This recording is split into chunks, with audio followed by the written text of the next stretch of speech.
Ok, tienen un luaj de la cuenta del Homer. Y si ustedes se fijan, tenemos las líneas, son 1, 2, 3, 4, 5, 6, 7 líneas. ¿No? Ok. Y la primera línea va del 1 al 7, la segunda línea va del 8 al 14, la tercera del 15 al 21, etc. ¿No? Y Baruch Hashem, nosotros estamos en la línea número, ¿qué número? 5. La 5, ¿no? 1, 2, 3, 4, 5, la quinta línea. ¿No? Para no confundirnos, pónganle si quieren los numeritos. Del 1 al 7 pónganle 1, del 8 al 14 pónganle 2, porque yo les voy a hacer preguntas, no quiero que se equivoquen en los números.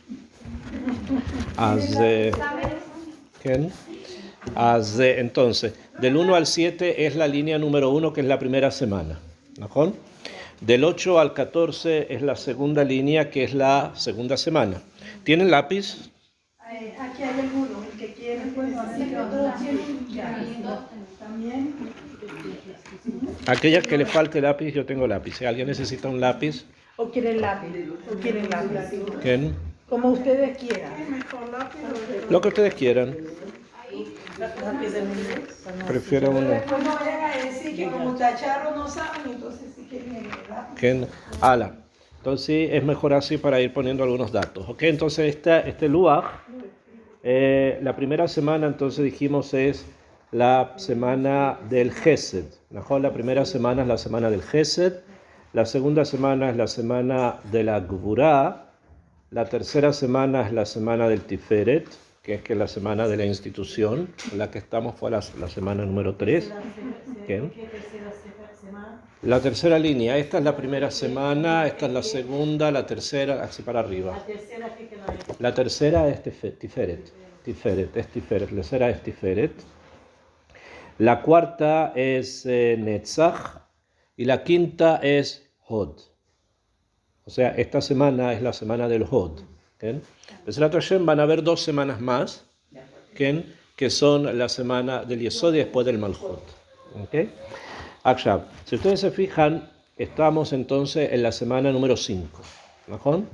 ¿Y en qué día de la semana número 5? No, pero ¿en qué día? 1, 2, 3, 4. ¿Qué día es de la semana?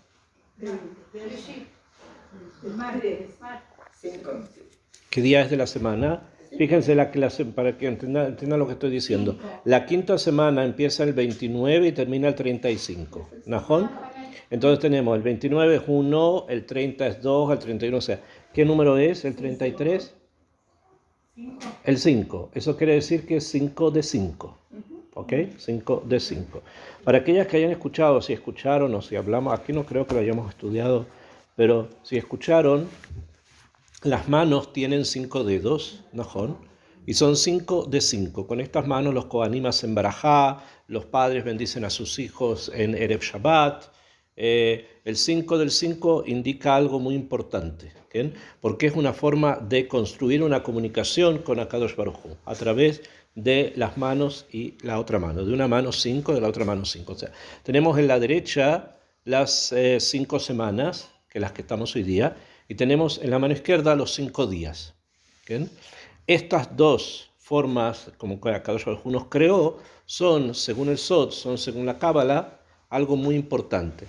Por ejemplo, el Cohen Gadol, cuando él tenía que hacer korbanot, varias de las cosas que hacía es metía las manos, las dos, y sacaba, por ejemplo, en Yom Kippur, para hacer el saumerio dentro del Kodesh HaKodashim, él le preparaban unas especies y él introducía las dos manos adentro y las sacaba así. Y esto es lo que él ocupaba, lo que cabía en las dos manos, se llama Melohofnav. Esto así juntos se llama Hofen, los dos juntos. Y esto es lo que ocupaba para hacer el saumerio adentro del Kodesh HaKodashim. ¿Okay? Las dos manos, cuando se unen, como les dije, forman el Ketoret. Que el Ketoret, en hebreo Ketoret significa quemar, pero también significa unir. ¿Okay? Ketoret significa unir una cosa con la otra. Unen la dimensión humana con la dimensión divina. que es lo que pasa en el Kodesh HaKodashim, en el templo, en el Bet HaMikdash. עכשיו, quiero saber si estoy grabando. Okay. Y de esta forma comienza a expandirse una energía positiva en el mundo. ¿Bien? También las dos manos, del punto de vista del Soda, es la Torá de Rabbi Shimon, se pueden unir. Y si se unen, forman el Maarejet que nosotros conocemos como Sefirot. ¿Bien? Porque hay 5 Sefirot en la mano derecha y hay 5 Sefirot en la mano izquierda. Y si yo las uno, así y así, de esta manera forma el árbol de las Sefirot. ¿Bien? Y que es una forma en que tienen los cabalistas de hacer meditaciones y traer energías, etcétera, etcétera, de esta manera así, así. ¿Okay? Otras, los Kohanim, como los Kohanim también mueven las manos de una manera especial, etcétera. O sea, hay en las manos de la persona 5-5, hay una energía especial y esa energía especial está contenida en este día que es 5 del 5. Obviamente, cada vez que se une el número de la semana con el número del día, siempre hay algo especial. Por ejemplo, el 1 del 1. El 1 del 1 es el día en que se trae el Corbán del Omer, el 1 del 1. El 2 del 2, el 3 del 3, el 4 del 4, el 5 del 5, el 6 del 6 y el 7 del 7. ¿Qué día va a ser el 7 del 7? El 49. Najón, el último día, que es el 49, va a ser el 7 del 7. ¿Okay? Cada uno de estos días son un tesoro. Cada uno de estos días son una cosa profunda, como una especie de forma en que nosotros nos relacionamos con Akadosh Baruj Hu a nivel muchísimo más hondo. Entonces, tengamos esto en presente. Esto es una cosa pero muy, muy pequeña. Cada uno de los días, los números que están escritos acá, la forma en que esto va avanzando hasta la recepción de la Torá y los 10 mandamientos en sí, que van de la Aleph a la Yud, cada uno de todas estas energías van construyendo un Kesher Pnimi, una relación interna entre el alma de la persona y al Creador, y a Kadosh Baruj Hu, y en estos días va avanzando. ¿Quién va avanzando eso? Ok, Akshav. Hay otras cosas más que Bezrat Hashem a ver si las podemos ver hoy día, o si no, Bezrat Hashem, con el paso del tiempo vamos a irlas percibiendo, estudiando. ¿Okay? El 5 del 5, las dos manos, que es el día de Lag BaOmer hoy día, es un día dado a la meditación. O sea, es un día para meditar. Es un día donde las personas tienen que concentrarse dentro de sí mismos para tratar de alcanzar un nivel que va más allá del sejel, un nivel que va más allá del pensamiento, un nivel mayor. Y esto es el fondo del día el día de Lag BaOmer. Akshav, hay una Gemara, en Masejet Shabbat. Shabbat es un día que ustedes saben que no hay Briá en el sentido que Hashem no creó. Y por lo tanto es un día que está desconectado de lo material. Es un día donde la persona tiene que tratar de alcanzar única y exclusivamente lo espiritual dentro del día. ¿Bien? Nosotros somos seres humanos y por lo tanto nuestra espiritualidad pasa por las cosas materiales. Tenemos que comer, tenemos que beber, tenemos que dormir, etcétera, una serie de cosas que construyen nuestro mundo en Shabbat. ¿No? Pero hay que siempre saber que no son esas las cosas importantes, son emtzaim, son medios nada más. ¿Okay? O sea, el pescado que comemos en Shabbat, o la carne que comemos en Shabbat, o el vino que comemos en Shabbat, etcétera, no es la finalidad de Shabbat, sino que simplemente es un medio a través del cual yo me voy a conectar más profundamente con Hashem Yitbaraj. ¿Okay? Y el día debe ser un día de vacío material para ser un día lleno de algo espiritual. Lo logramos en cierta medida con el hecho de que no hacemos melajot, no prendemos luces, no prendemos fuego, no cocinamos, etc. Pero hay que aumentar eso. O sea, hay que pasar de un no a un sí. El no es no hacer, no hacer, no hacer, no hacer, no hacer. Y hay que pasar a un sí, que sí hacer. Y la acción del Shabbat es una acción que se define de manera distinta. Todo eso está contenido, lo que sí hacer está contenido en la Gemara que se llama Masejet Shabbat, que habla de todas estas cosas. Y dentro del Masejet Shabbat, en la página 33, se estudia lo que pasó con Rabbi Shimon. Obviamente los sabios estructuraron el libro de manera tal que en la página 33 sea precisamente lo que ocurrió el día 33 del Omer. Y el por qué, cómo fue la forma en que Rabbi Shimon llegó al lugar donde llegó. Entonces vamos a tratar de estudiar, por lo menos aunque sea un par de líneas de la Gemara. Es una Gemara profunda, llena de muchas cosas. Y el espíritu de Rabbi Shimon, que es el espíritu que está dentro de Lag BaOmer, tiene que siempre acompañarnos, tiene que siempre estar con nosotros. Y más allá de una situación particular, Rabbi Shimon es un nejes, es una no propiedad, sino que es como un tesoro que abarca a todo Israel. A todo Israel. Yo les había comentado, creo que les mandé a alguna de ustedes, me parece, un pequeño comentario sobre que en el momento en que Rabbi Shimon murió, llegaron los soldados de Tzipori, tratando de llevarse el cuerpo de Rabbi Shimon para enterrarlo en Tzipori. La gente de Merón no quería, entonces se armó toda una discusión allí. La discusión está descrita en otros lugares. O sea, hubo heridos, hubo pelea, hubo una cosa terrible. Hasta que los ángeles bajaron del cielo y los ángeles tomaron la cama de Rabbi Shimon y la pusieron en la Mehará, en la cueva donde está enterrado.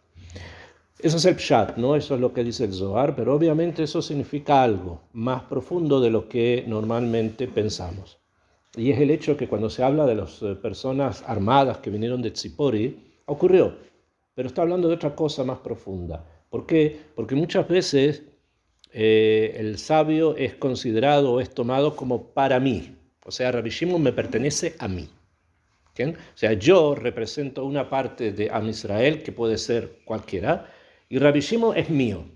Entonces, el hecho de que vinieron a llevarse el cuerpo de él para enterrarlo en Tzipori, la cabana era que alguien decidió que el recuerdo de Rabbi Shimon tiene que ser ese y no otro.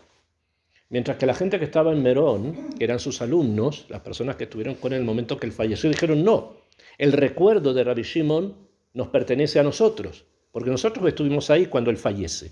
Rabbi Shimon no es solamente uno o otro sabio que está en la Gemara, que dice esta u otra alajá, sino que Rabbi Shimon es algo más y es algo muchísimo más profundo. Entonces empezaron a discutir si la Torá de Rabbi Shimon pertenece al Pshat o pertenece al Sod. Esa es la discusión que hubo. ¿Okay?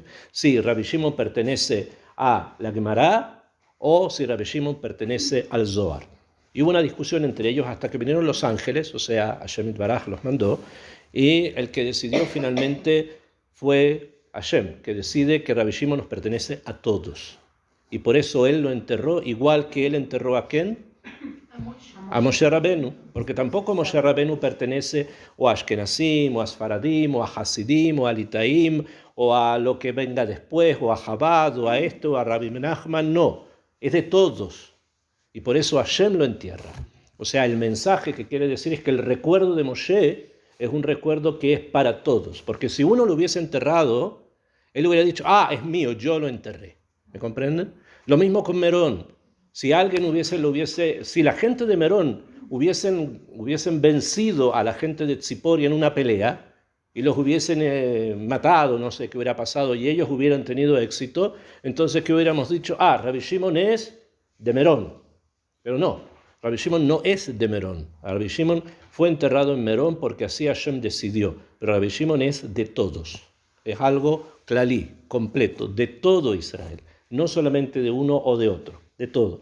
Y eso es prácticamente la única udá después de Moshe que tenemos sobre algo así, que es Hakadosh Baruj Hu bichbodo ve'atzmo eilu que lo entierra. Entonces es importante entenderlo para entender la Torá de Rabbi Shimon. Y es algo también muy interesante que la simjá de Rabbi Shimon es una simjá que nos abarca a todos.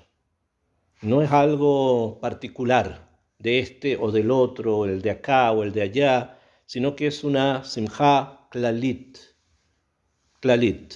Todo el que quiere tiene su fogata y tiene su marshmallow o tiene las papas envueltas en papel de aluminio, etcétera, etcétera. Y es la simjá de Rabbi Shimon, que él mismo dijo que estén alegres y contentos ese día y el pueblo lo aceptó.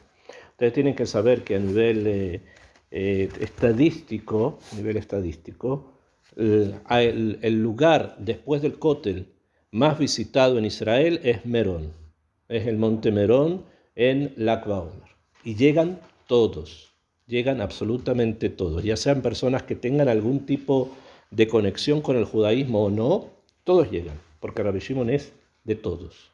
Entonces vamos a estudiar un poco cuál es su Torah. ¿Qué es tan importante en él? El 5 del 5, las manos que se juntan, etc. ¿Cuál es la Torah de Rabbi Shimon? Entonces, la Gemara dice así. Hay una discusión en la Gemara sobre lo siguiente. Preguntaron los sabios en la Gemara, ¿por qué hay un jajam que se llama Rabbi Yehuda ben Elai? ¿Por qué a él lo llaman el que habla en cada lugar? El que habla en cada parte, el que habla en cada lugar. Entonces, para explicar eso, la Gemara va a traer una historia. Y cuenta lo siguiente. Yo voy a resumir algunas cosas porque cada punto acá es una cosa profunda e interna, ¿no? La Gemara dice así. En cierta ocasión estaban cuando, esto también es muy importante, por eso se los digo, cuando entraron al Keren de Yavne, cuando llegaron al Keren de Yavne, ¿alguna de ustedes estuvo en Yavne alguna vez? No. En un lugar donde está la yeshiva. ¿Ken?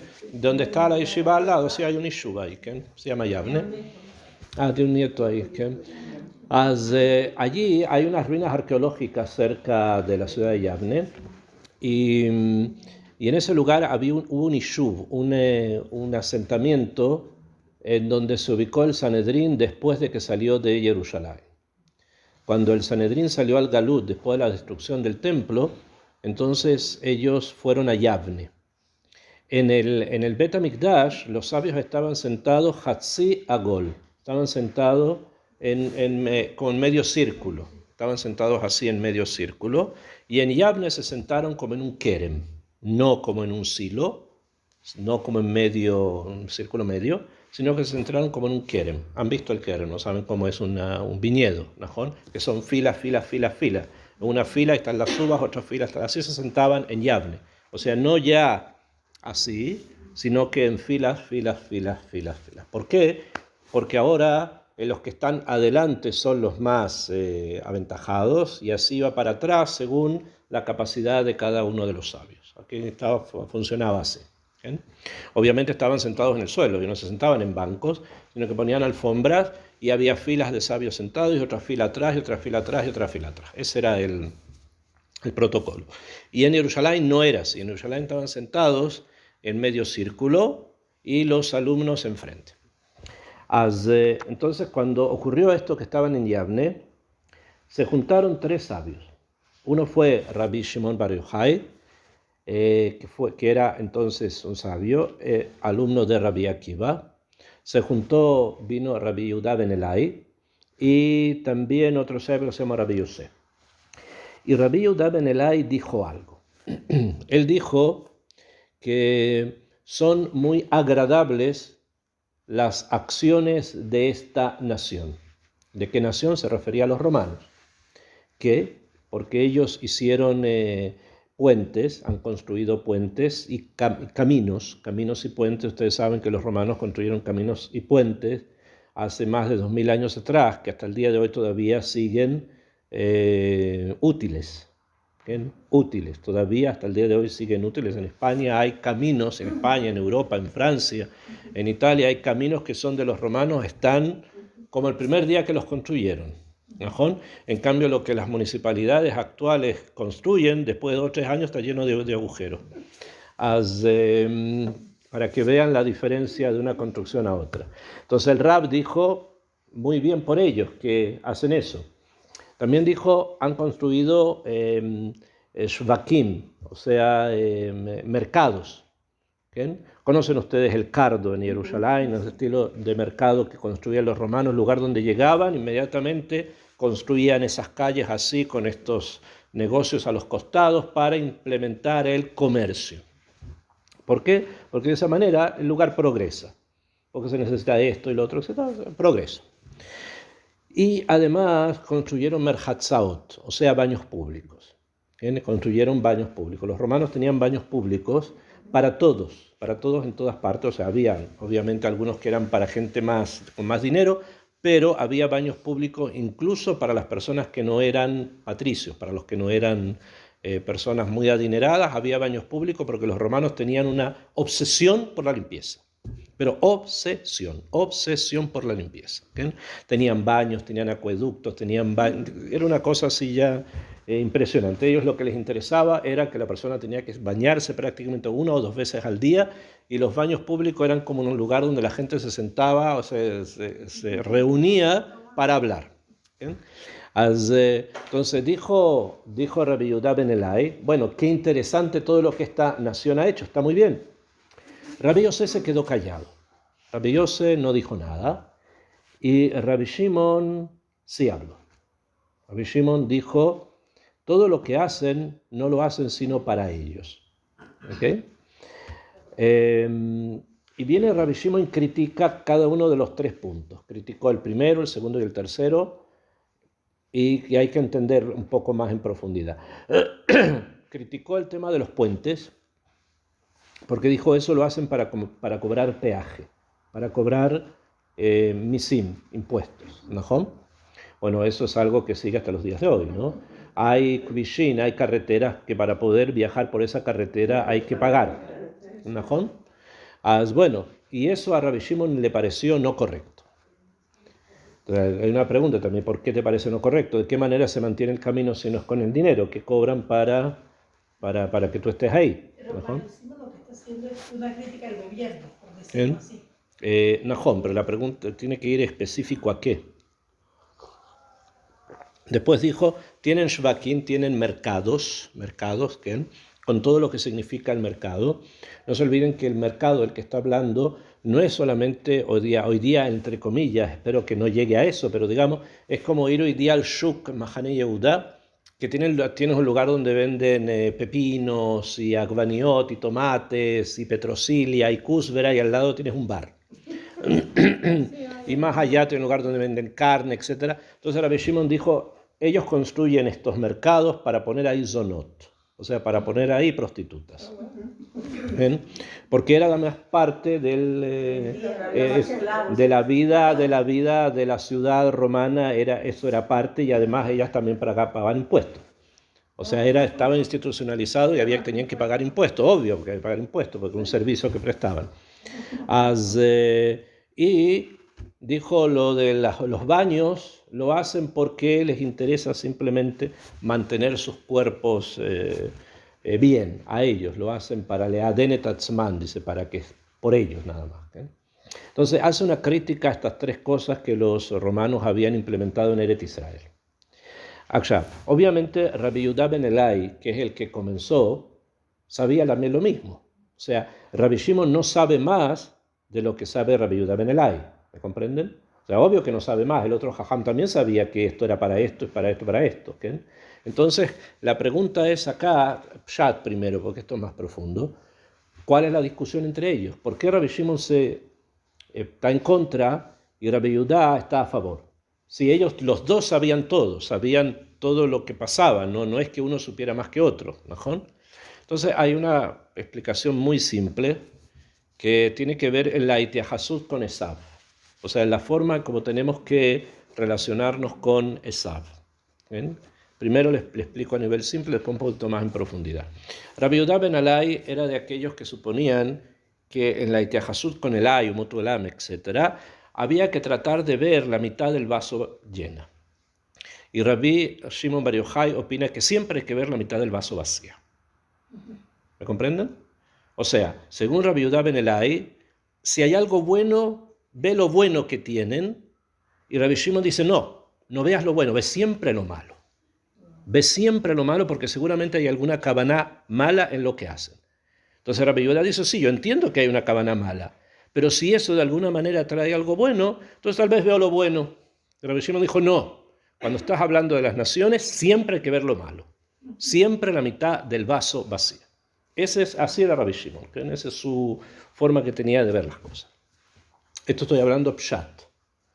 Sin embargo, el tema es un poquitito más profundo. Y tiene que ver no con una discusión entre ellos, entre Rabbi Yehuda y Rabbi Shimon, de cómo relacionarnos con Esau. Porque tanto para Rabbi Shimon como para Rabbi Yehuda, Esau es una uvda, es un hecho, están aquí. Están. Sino que el punto es cuánto yo voy a permitir que ellos ingresen en mi mundo espiritual. ¿Ok? Sabemos que están. La pregunta es, ¿voy a abrir la puerta para que ingresen a mi mundo espiritual o no? ¿O cuánto la voy a abrir? Porque que van a ingresar, van a ingresar. La pregunta es, por todo, es una cosa como la vida moderna actual. Nosotros tenemos celulares, tenemos una cantidad de cosas. Ustedes saben que una cosa muy curiosa, ¿no? Creo que se las había comentado. Cuando se estudia las alajot del Metzorah, ¿se recuerdan de la parashá del Metzorah?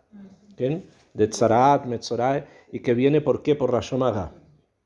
¿Y cuál es el corbán que después se trae cuando el Metzorah se cura? Son dos pájaros. Se trae dos pájaros, uno se mata, el otro se libera. ¿Quién? Najón, con el hisopo. Entonces un pájaro se mata y el otro se libera. Está escrito en la Torah. Entonces yo me quedé pensando y dije, bueno, Twitter. ¿Cuál es la imagen del Twitter? Un pájaro. Eso quiere decir que esa red social es la imagen de la Shomarra. Y es la imagen de la lepra que tenemos hoy día. Es verdad, ¿no? ¿Por qué pusieron ese nombre además y por qué se llama así? Twitter, ¿sabes qué es lo que significa? Twitter significa pipiar se dice en castellano, ¿no? De los pájaros. O sea, tenemos un mundo donde eso ya ingresó, está ahí. Eso es una uvda, es un hecho. Vendría Rabbi Yehuda y dijo, Beseder, lo vamos a utilizar para bien. Rabbi Shimon dice, ¿sabes qué? Hay algo acá que no me cierra todavía, no me completa, hay algo que todavía no me está cerrando. Lo mismo pasa hoy día prácticamente en todo, funciona de esa forma. ¿Okay? No tenemos un criterio para decir hasta cuánto sí y cuánto no. ¿Okay? Y en esto me quiero centrar un poco porque para que entiendan la discusión a nivel profundo. Según lo que estudian los Jajamim, hay tres formas de enfrentar, tres otra vez porque gira todo lo que vamos a estudiar gira en torno al número 3, o sus múltiplos que son el 12. Hay tres formas de enfrentar la moderna, o sea, la modernidad, hay tres formas de enfrentarla. Hay quien opina que hay que poner una muralla, ¿sí? Una muralla completa, o sea, lo que hay que hacer es una ibadelut completa, una separación total, una muralla entera, completa, ¿me comprenden?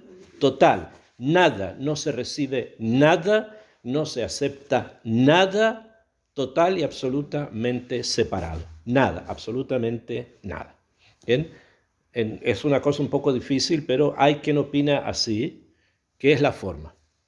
Hay quien opina que hay que no hay que leitiajes, que no hay que relacionarse con eso. ¿Me comprenden? ¿Qué significa no relacionarse?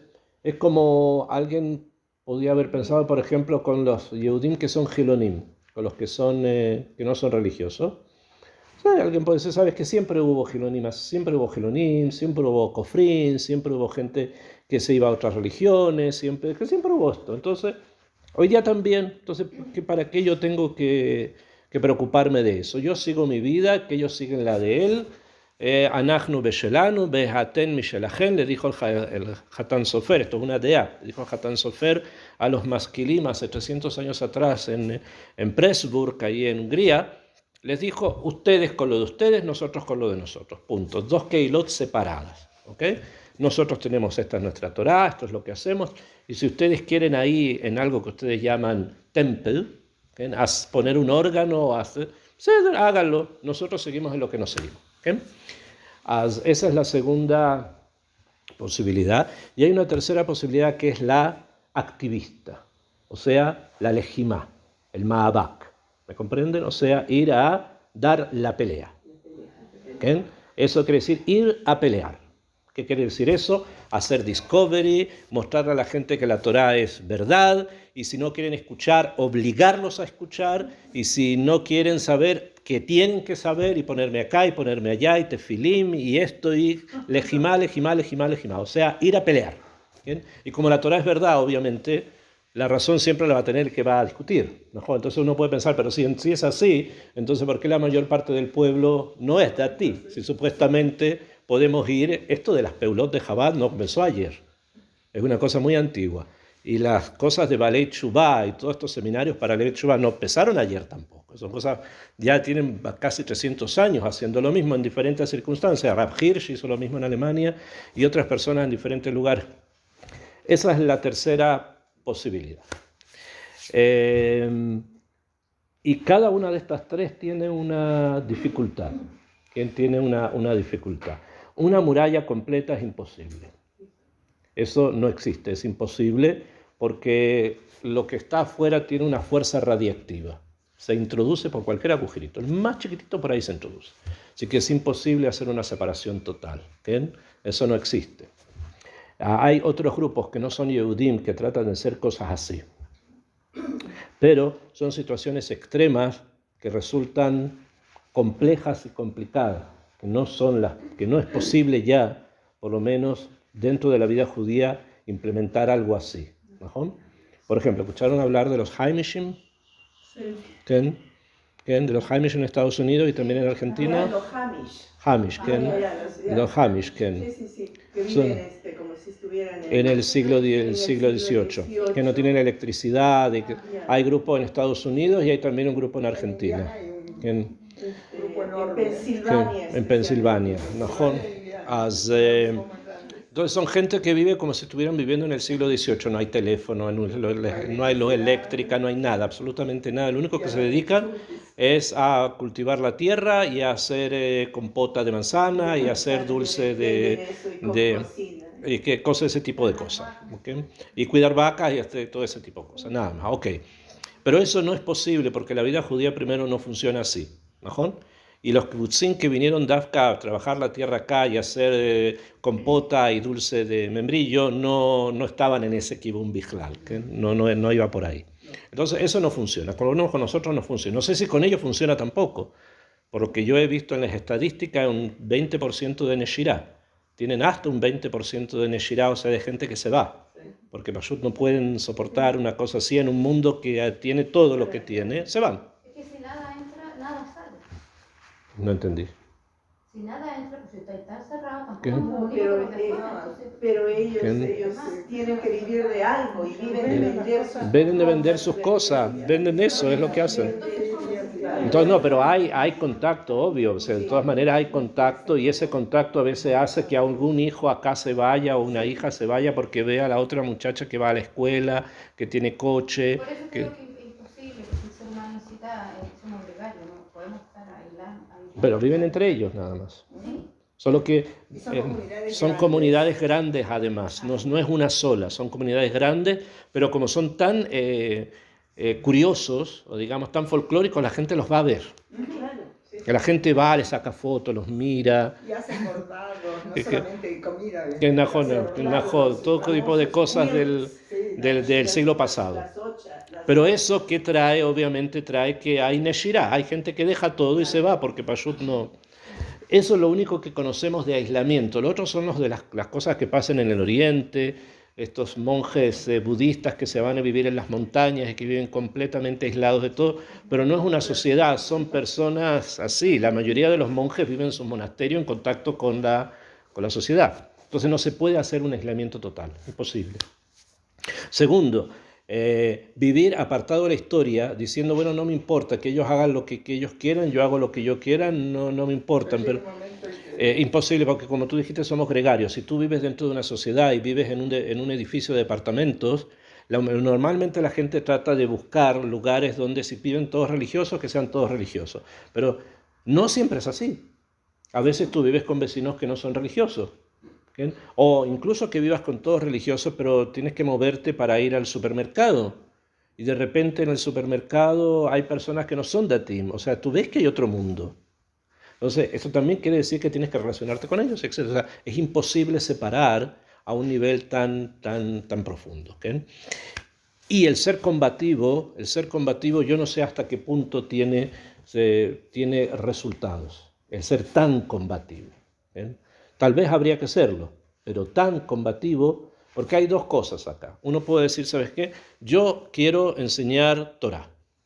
Yo quiero enseñar Torah, entonces vamos a estudiar Torah. ¿Qué vamos a estudiar? Parashat Shavua, vamos a estudiar Naví, vamos a estudiar Musar, vamos a estudiar Tefilá. Enseñamos Torah. El que quiera venir a escuchar, que venga y escuche, le vamos a enseñar. ¿Tiene preguntas? Se las vamos a responder. Pero ir a la fuerza a enseñarte Parashat Shavua, yo no sé hasta qué punto la gente es capaz de poder aceptarlo en forma grata. ¿Me comprenden? Como el imán en la torreta, que grita. ¿Bien? Qué bueno, pero ellos son una historia aparte. Pero, ok, entonces, hacer ese tipo de separaciones no siempre es correcto, o siempre no se va. La pregunta es cuánto tienes que limitar. Y esa es la discusión, según otros jajamín, entre Rabbi Shimon y Rabbi Yehuda ben Elai. ¿Cuánto? ¿Cuánto dejo y cuánto ya es una obda? O sea, el camino está, el shuk está y el baño está. ¿Qué hago? ¿Qué se hace en ese caso? Bueno, esa es la discusión y vamos un poquitito más a fondo para que la entendamos también. Hay quien opina que la discusión es mucho más profunda y eso tiene que ver con la función de Israel y con la función de Esav en el mundo. Israel y Esav son hermanos, ¿no? Uno es Jacob y el otro es Esav. Y simplemente vamos a tomarlo en forma alágico, el que nace primero es Esav, y el que nació después fue Jacob, y Jacob nace agarrándole el talón a Esav. ¿Esto qué quiere decir? A nivel más profundo, que nosotros jamás nos vamos a poder separar de ellos, ni ellos nunca se van a poder separar de nosotros. Estamos unos unidos a los otros, estamos unidos por el talón. ¿Qué quiere decir el talón? Estamos unidos por el final. O sea, cada uno construye mundos distintos, pero va a llegar un momento en que ese mundo distinto va a tener que unirse, porque lo agarramos por el talón. Y por eso normalmente se llama, la época final se la conoce como Ikveta de Meshicha. Ikveta significa las huellas del Mashiach. Ikveta de Ekev, que es el talón. Eso quiere decir que en algún momento nos vamos a tener que reencontrar con nuestro hermano, porque es nuestro hermano. ¿Okay? A diferencia de Ismael, que Ismael realmente no importa, ¿okay? Pero Esab sí. Y por eso se conoce como Hazir, ustedes ya lo saben eso, porque Hazir de la Jozor, que él tiene que volver. Entonces, la relación con él es muy complicada, la hemos tenido complicada mucho con los romanos, aquí, con la Inquisición, con los alemanes, con los rusos. ¿Qué no hemos tenido problemas con ellos? Con los españoles, Inquisición, pero es conjunto, es un andar conjunto. O sea, de alguna manera, a nivel espiritual más profundo, tenemos que hacer algo para hacerlo cambiar. Y esa es la opinión de Rabbi Yehuda ben Elai. Él dice, vamos a aceptar lo que él trae y una vez que lo aceptemos, nosotros nos vamos a introducir en lo que él trajo. Rabbi Shimon dice, está bien, pero se necesita algo más. Y ese algo más es que en el momento que viene y nos entrega algo, en ese preciso momento es el momento que yo tengo que poner los límites. ¿Por qué? A nivel espiritual, que es lo que vamos a ver ahora. Entonces, podemos seguir hablando de la discusión entre ambos mucho, porque realmente se ha hablado mucho qué es lo que están discutiendo. Un sabio sabe lo mismo que el otro, no es que uno, y Rabbi Yehuda ben Elai no estaba sobornado por los romanos. No es que haya sido un pro-romano, ni Rabbi Shimon tampoco era un anti-progreso, no es así. Entonces, ¿qué pasó? Llegó a estos oídos de los romanos lo que había ocurrido. Y dijeron así, Rabbi Yehuda ben Elai, que nos alabó, que sea sea designado como Rab Rashi. Como él nos alabó, entonces que él sea Rab Rashi. Y lo hicieron rabino principal. Rabbi Yosef, que no dijo nada, que se vaya exiliado o relegado, ¿sí? Que se vaya exiliado a algún lugar, a Tzipori. ¿A dónde lo mandaron? A Tzipori. Y Rabbi Shimon, que nos ofendió, ¿qué tiene que hacer? Que se muera, hay que matarlo. Entonces, ¿qué hicieron? Se escapó Rabbi Shimon con su hijo a un Betacneset. Y la esposa de ellos les traía comida todos los días cuando esto estaba pasando. Pero la que será, lo que lo estaban persiguiendo, fue aumentando. Rabbi Shimon dijo, no es bueno que nadie sepa dónde estamos porque pueden torturarla, pueden hacer algo y van a saber dónde estamos, entonces mejor que no sepa nadie. Y es ahí donde ellos escapan a una cueva. Ahí donde van a la cueva, a la gruta. Y dice la Gemara hace, y Trajeshnis, a ellos fueron a una mehará, Azlu Tashu Bemearta. Fueron y se escondieron en una gruta, en una cueva, que es la cueva que está en la ciudad de Pekim, en el Galil. En el Galil hay un far que es druso, no yehudí ni árabe, sino druso, se llama Pekim. Y allí hay una mujer que se llama Rachel, me parece. Creo que se llama Rachel, que es una mujer que la familia de ella jamás salieron de Eretz Israel. Yehudía. Y ella es la que cuida el Betacneset. Ahí hay un Betacneset. Se llama, no sé si todavía vive en Mea Besrim. Yo fui allí hace por lo menos unos 20 años atrás, más o menos, y ya estaba todavía. Y ella cuida un Betacneset, que en ese Betacneset hay muchas cosas interesantes. Y al lado del Betacneset, cerca de él, está la entrada a la gruta, a la cueva. Esa cueva, esa era la antigua yeshiva de Shem y Eber, donde Shem y Eber enseñaban, donde estudió Jacob Avinu, y donde también durante 14 años, y donde estuvo también Yitzhak Avinu, esos 3 años que desapareció del mundo, estuvo ahí en esa cueva. La cueva esa hoy día es muy chiquitita porque hubo un terremoto hace como 160 años atrás en Israel muy grave y se cerró la mayoría de la cueva, quedó una parte pequeña nada más. ¿Okay? Bueno, ellos se van y se introducen en esa cueva y les ocurren ahí milagros. Les ocurren ahí 2 milagros importantes, pero vamos a ver que son en total 4. Y traje Shanisa, hubo un milagro, Idreu Leo Haruba. Se les creó para ellos para que coman un árbol de jarubim, de algarrobos. Y también de Eina de Maya, y un manantial de agua. De Habu Meshal Gemanayu, y ellos se sacaban la ropa, Beabuyat Beat Sabare Bejala, y se metían en la arena que había en la cueva hasta el cuello. ¿Okay?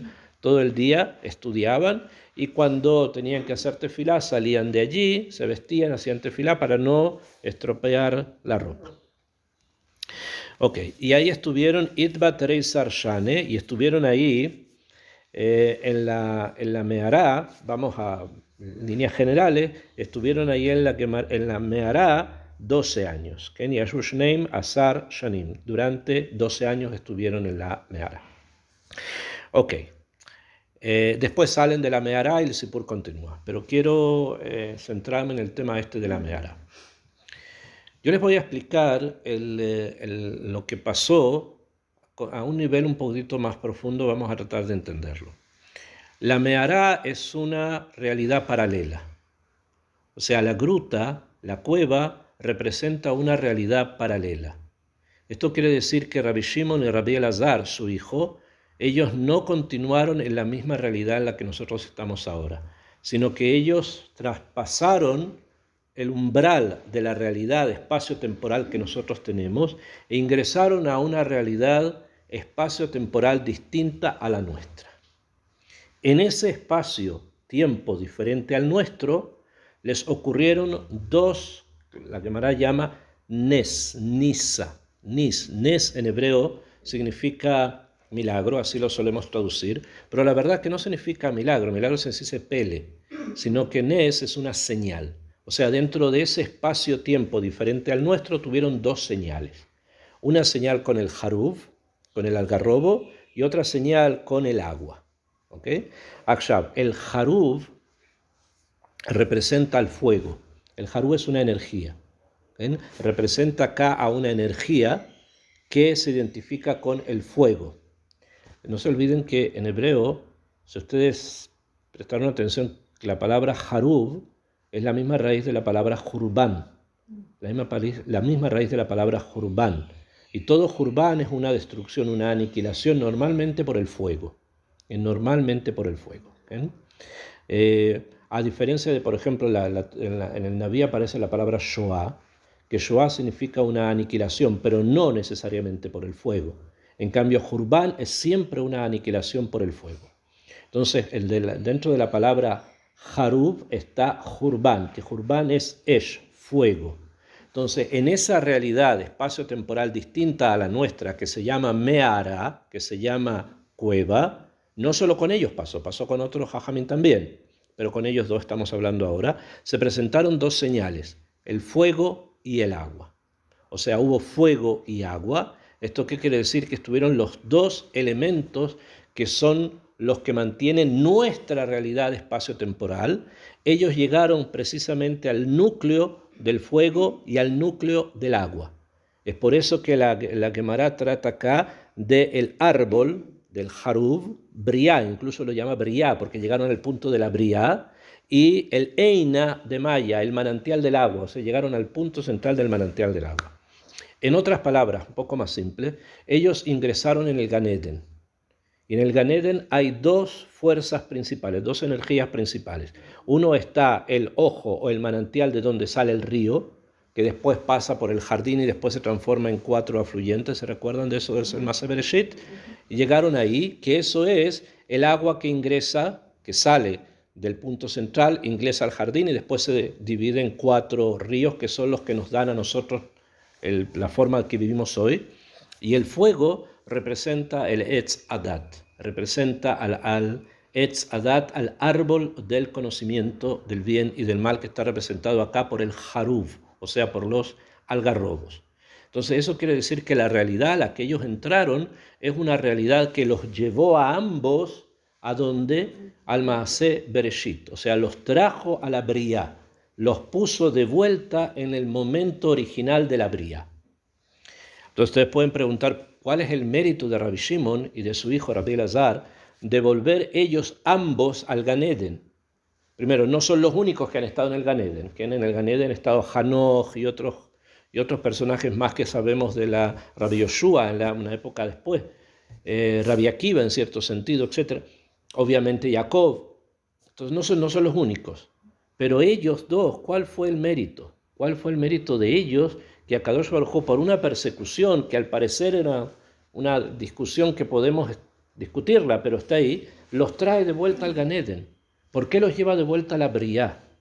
Entonces, la respuesta que dan los Jajamim es que la misión que ellos tenían en ese lugar era sacar del Gan Eden algo que Adán Rishon no logró sacar.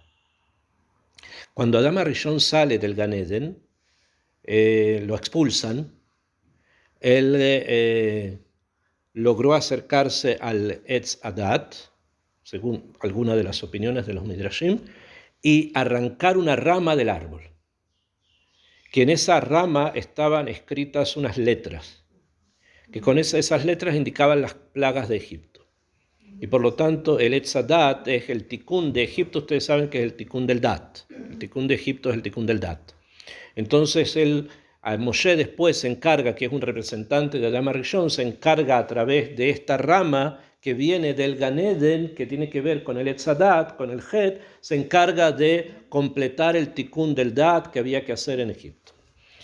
Pero quedó otro árbol adentro, que Akadosh Baruj Hu dijo en el Maaseh Bereshit que vamos a poner un kruv, vamos a poner una imagen como de un ángel con una espada con fuego, para que no se acerque a dónde, a otro árbol. ¿Qué árbol? El árbol de la vida, el Etz Haim. Entonces, ¿qué hace Akadosh Baruj Hu? Trae a Rabbi Shimon y trae a Rabbi Elazar otra vez al Gan Eden, para que ellos sí lleguen al Etz Haim y puedan realmente ellos tomar el fruto del Etz Haim y después entregarlos a nosotros cuando los 12 años van a terminar. Entonces, este proceso que ellos hicieron, o sea, estuvieron en la Mehará 12 años y todo lo demás, pero el proceso fue un proceso distinto al que nosotros pensamos. Es como si les dije, Hashem los pone en un espacio-tiempo diferente al nuestro, ingresan en el Gan Eden, llegan hasta el Etz Haim, como tienen el secreto del fuego en sí, porque está allí, entonces no les importa el fuego del Kruv, el fuego del ángel, y además está el manantial del agua que sale del Eden. O sea, está todo lo necesario para poder darle vida a lo que ellos van a tomar. Eso es lo que realmente ellos hacen en ese tiempo. Y ese Etz Haim va a tener un nombre. Va a tener un nombre, y ese nombre se llama Zohar, la iluminación, lo que ilumina. Y ellos lo escriben durante ese tiempo, durante esos 12 años. Después de esto, ellos salen de la Mehará, porque viene Eliyahu Naví y le dice que la que será se itbatla, se terminó. ¿Qué quiere decir eso? Tengo que explicar un poquitito más, en la medida de lo posible, cosas que son como profundas. ¿Por qué persiguen a Rabbi Shimon? ¿Por qué lo están persiguiendo? ¿Porque dijo lo que dijo de los romanos? Eso podría haber pasado muchas veces. No es el único que habló en contra de los romanos. ¿Qué pasó? ¿Por qué lo están persiguiendo? La verdad es que hay un ente, hay un ser que es el que está persiguiendo a Rabbi Shimon. Ese ente nosotros lo vamos a llamar el César, lo va a llamar el Caesar, el César de Roma, etc. Pero es una fuerza negativa, que esa fuerza negativa es la que mantiene a Edom, que es el Samach Mem. El Samach Mem, que es el ángel de Edom, ese es el que está persiguiendo a Rabbi Shimon. Él es. Entonces viene Eliyahu a Naví, y le dice, se terminó la que será. Él dice así, Veidon de Salu, viene Eliyahu, dice la Gemara, Ata Eliyahu bekana pitja de Meharta. Vino Eliyahu, se paró en la puerta de la Mehará, Amar man lod'e. Escuchen cómo lo dice. ¿Quién le va a informar? ¿Quién podría informarle, Levar Yochai, de Mit Keisar, que se murió el César, Ubatil Gezirte, y que se anuló su Gezerá? Cuando ellos escuchan eso, entonces salieron de la Mehará. ¿Pero qué significa que murió el Samach Mem? Si sabemos que el Samach Mem todavía está vivo, ¿no? Ok. Entonces, cada vez que está escrito en algún lugar la muerte de un Rasha, como Amán, como el César que estamos hablando ahora, o como Nebuchadnezzar, o todo lo que nosotros conocemos, es que el Samach Mem está perdiendo fuerza. No es que muere, sino que pierde fuerza. Entonces, en este momento el Samach Mem perdió fuerza, y como perdió fuerza, ahora el Zohar puede ingresar. Vayan, salgan, porque ahora tienen la posibilidad. Pero tiene que ser ahora, porque si pierden el tiempo puede ser que se fortalezca por algo. Entonces, ¿qué hacen los dos? Salen, y ellos salen, Afku, Hasu y Nashe de Kahar Jebezare. ¿Y qué es lo primero que ven cuando salen de la Mehará? Gente que estaba trabajando la tierra, que estaba plantando y que estaba sembrando. Y entonces dijeron, Menijin Hayeh Olam Beoskin Behayei Shah, dejan la vida verdadera. O sea, ¿qué quiere decir? Que ellos volvieron a nuestro espacio-tiempo, ¿no? Entonces dijeron, están dejando la posibilidad de poderse conectar con el otro espacio-tiempo para dedicarse a este espacio-tiempo. ¿Y qué hace? Kol makom, cada vez que Shenotnime Ineigen, Miyat Nisraf, la persona se quemaba. ¿Qué quiere decir se quemaba? Quiere decir que desaparecía. ¿Por qué? Porque Keilu está perdiendo el tiempo. Si lo que hay que hacer es ir al otro lugar, no a este. Entonces, ¿qué pasa? Salió una voz del cielo que dijo, ustedes quieren salir para destruir mi mundo. ¿Por qué? Porque si siguen así, ¿qué va a pasar? Van a destruirlos a todos, porque las personas en este mundo vivimos en conexión de este mismo mundo. Entonces se le dice, Adura Aslu Beater Treisar Yar Geshata. Les dijeron a Rabbi Shimon y a su hijo que vuelvan otra vez a la Mehará y que estén ahí 12 meses. Ya habían estado 12 años y ahora vuelven por otros 12 meses. ¿Por qué no dice que vuelvan un año más? ¿Por qué el 12 y el 12? Un mes por cada año. Un mes por cada año, sí, Najón, un mes por cada año, pero que diga otro año más. ¿Por qué 12 meses?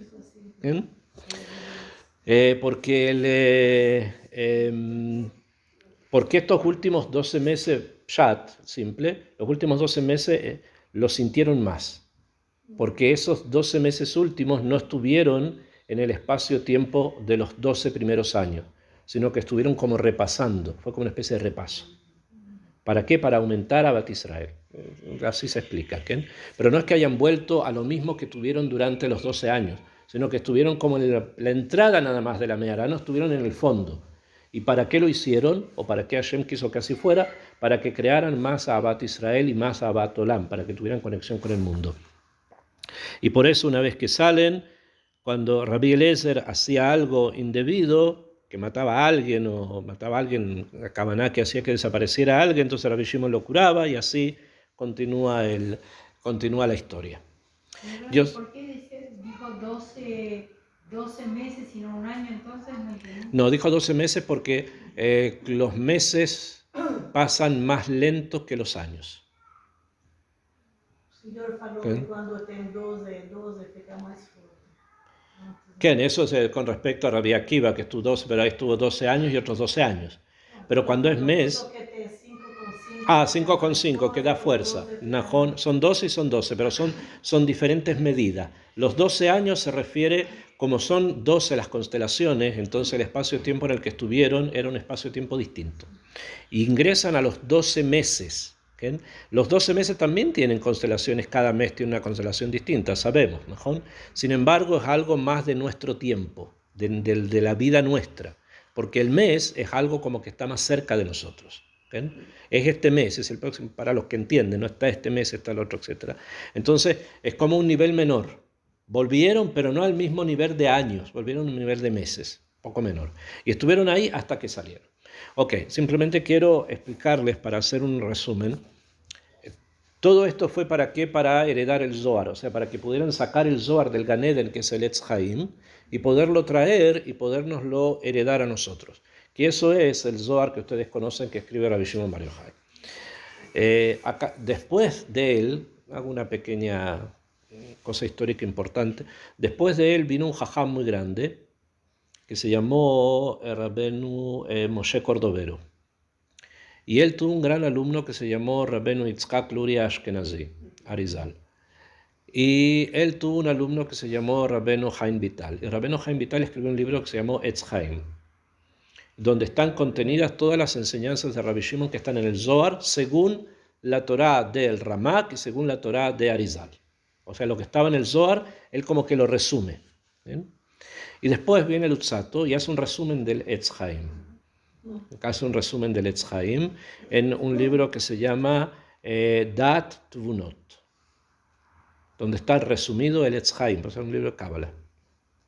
¿Por qué? Para que podamos entenderlo un poco mejor. ¿Okay? O sea, este día, ¿qué es lo que significa? Este día significa el día en que se reveló la Torá del Zohar, que la sacó Rabbi Shimon y su hijo, la sacaron del Gan Eden. Todo lo que estamos hablando es ese el mashal, que lo toman del Gan Eden y lo sacan para entregarlos a nosotros. Esto es parte de la Torá de Rashbi.